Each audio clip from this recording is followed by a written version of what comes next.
Hey everyone, so today I'm going to do a super quick video about how I make pickles. So what I do is fermented pickles, so that means they're in a salt brine. For me, I usually use 3 to 3.5% brine, which I'll tell you how to calculate it. It's super easy. And I'm going to go over exactly what you need for everything. So the first thing you're going to need is some pickling cucumbers. I suggest either Kirby's, which these are Kirby's, or Boston pickling. I grow Boston pickling cucumbers, but my local Amish market sells Kirby's. The second thing you're going to need is some salt for pickling. So you can either use pickling salt, or what I use is Redmond's real salt. I use this salt for everything. This is like our regular salt. Again, I get this at the Amish market in bulk and then just put it in a big container. The third thing you're really gonna need is a scale. So the way I'm gonna show you, all you have to do is measure your cucumbers and the water in your jar, and then you can calculate your brine that you need. And then what you're gonna need is your flavoring. So if you're gonna be using garlic, dill, those sort of things, you're gonna wanna have them on hand. I don't have any more dill. My dill's gone for the season, and I honestly am not that worried about it. These 2 jars right here, these are finished jars. They don't have any dill in them, just garlic. And honestly, I take a shortcut with the garlic. I just use minced garlic and it tastes great. So the dill obviously is delicious in dill pickles. So if you got it, use it. But if you don't have it, then don't sweat it because they're still gonna taste amazing. So the first thing I'm gonna do is I'm gonna take my washed cucumbers and I'm gonna cut the blossom end off of the cucumber. So that would be, on this cucumber, that's where the stem was, and then that's where the blossom was. I'll show you another one. Sometimes they still have part of the stem still attached to them. Like you can kind of see that's where the stem was coming out, and that's where the blossom was, okay? So we're gonna cut off the blossom end. You can just leave the stem end, it's fine. And I'm gonna cut off about a 1/2 inch, okay? And that's it. And then you can do these however you want. If you want slices, I always do spears, okay? So I just quarter them, cut off the blossom end, and then quarter them. All right? And how you're gonna start putting them in your jar, because first we're gonna put them in the jar, and then we're gonna weigh everything. If something that's super important that I should show you first is we're gonna weigh the jar, and then we're gonna subtract the weight of the jar from the total when we have our final number, okay? So this jar weighs 781 grams, and this is a 1/2 gallon ball mason jar. Definitely use a wide mouth jar because they're easier to get the pickles out of when it's time to make a sandwich. All right, so first we're gonna start by placing our cucumbers in the jar, and you're gonna do this with all of them. You're gonna try to pack them in there pretty tightly, okay? And then I'll be right back with this full.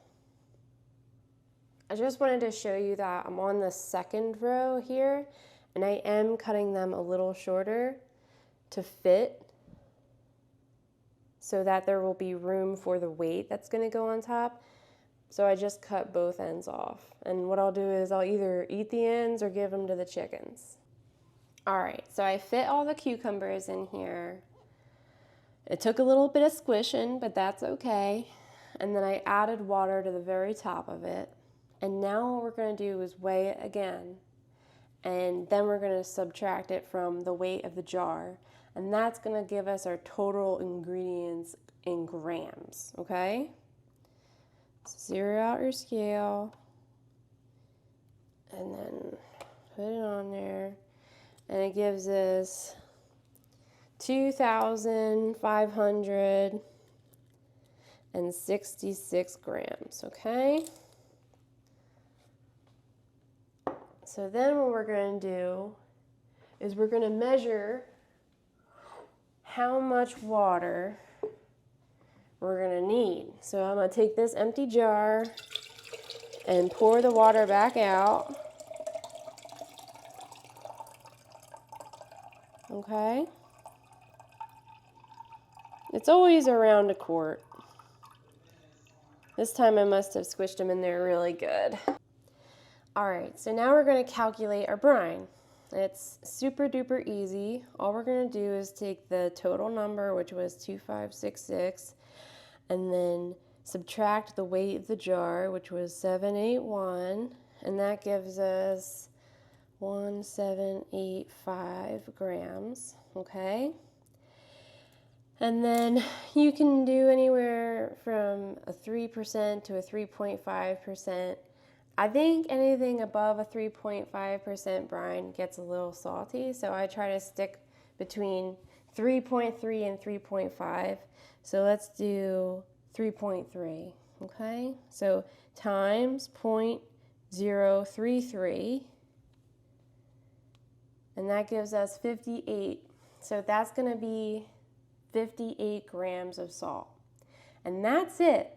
So now all you got to do is, so what I'll do is I'll get hot water. I'll get like half of the total volume that I need.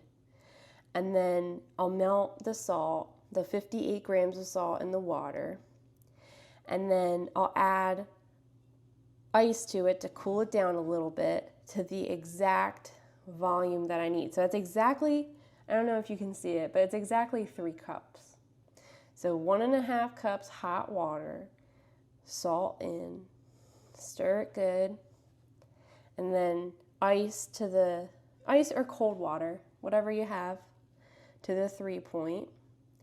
And then I know we packed in these cucumbers real tight, but we're going to dump them back out because at the bottom is where we're going to add things like our dill and our garlic, which I'm going to be adding garlic, as you know. So I'll put my garlic down here, stuff my pickles back in, and then I will add my cooled down brine to that. Hey guys, Editing Danielle here. I just wanted to clarify, the reason why you don't want to add hot water to your ferments is because it would kill any of that beneficial bacteria that you're trying to foster. So that's why you want to cool down the brine. All right, so now while the hot water is coming out, I'm going to weigh my salt. All right. Zero out the weight of the container and then just put 58 grams in there. There we go. So that's our salt. And then I added the salt to my hot water, and while I'm doing this next step, I'm just going to let it sit and dissolve for a little while. So now I'm just emptying the cucumbers out of the jar so I can add my garlic at the bottom. And it'll take a couple minutes to get the cucumbers back in, but that's all right. This, in my opinion, traditional fermented pickles are not only better tasting, but they're also a lot easier than like water bath canning a bunch of pickles. I make half-gallon jars every time I do it because we just go through that many pickles, but with fermenting, you kind of have the flexibility to do any size vessel that you want to do. If you want to do super huge crocks of pickles, you can do that. If you just want to do a couple pint jars, you can do that. and you don't have to worry about, like, I couldn't water bath or pressure can these because they're half-gallon jars. And that's a no-no with water bath canning. You have to either use pints or quarts. You can't use them. So, all right, let me give my salt water a mix. And then I'm going to start the process of putting my pickles back in. While I'm adding these back into the jar, I wanted to explain a little bit more about what we're doing when we are making the brine. Like, you'll notice there's no vinegar in it. It's just salt and water. And basically what we're doing is creating a healthy environment for the bacterial lactobacillus. That is going to create the lactic acid that preserves these pickles. And what I do is, once I add the brine, and I'll add a weight to keep everything submerged below the brine. That is very important, because what you want to watch out for is mold. You don't want any mold to form. But what I'll do after I add the weight is I'll sit it on the counter for anywhere, it depends on how hot it is in your house and stuff like that, environmental factors like that, but usually anywhere between 2 to 3 days is what I usually do. And then once they reach that desired level of pickleness, and what I usually go by is the cloudiness of the water. So this is a finished one, and you can see that water is cloudy. That's a good indicator that the lactobacillus is thriving in there and it's doing its thing. So that's like a successful batch that I made probably like 2 or 3 weeks ago. And then this is a batch that I made yesterday, which you can see that it's starting to get cloudy already. All right, I got them back in, and then I got this out of the pantry. This is going to be my weight. Anything that will sit on top and prevent the pickles from floating up above the surface of the brine will work. This one has like just a more traditional weight in it. I'm actually going to show you the weight. So this weight works with wide mouth jars, and all you do is, it's very easy. I think I'm going to actually use that one. And then this one I'm going to put in here. See? Works just fine.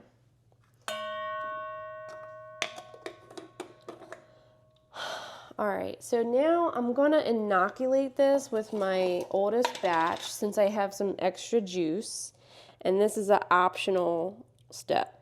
This is just to really let that lactobacillus know that this is a friendly, nice place, and it's time to move on in. All right, now we're going to add our brine.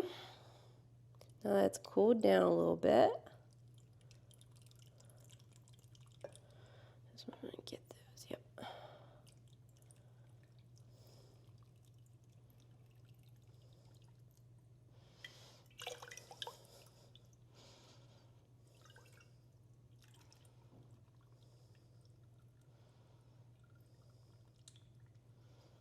All right, just gonna fix away a little bit so I can get all them garlic pieces underneath there.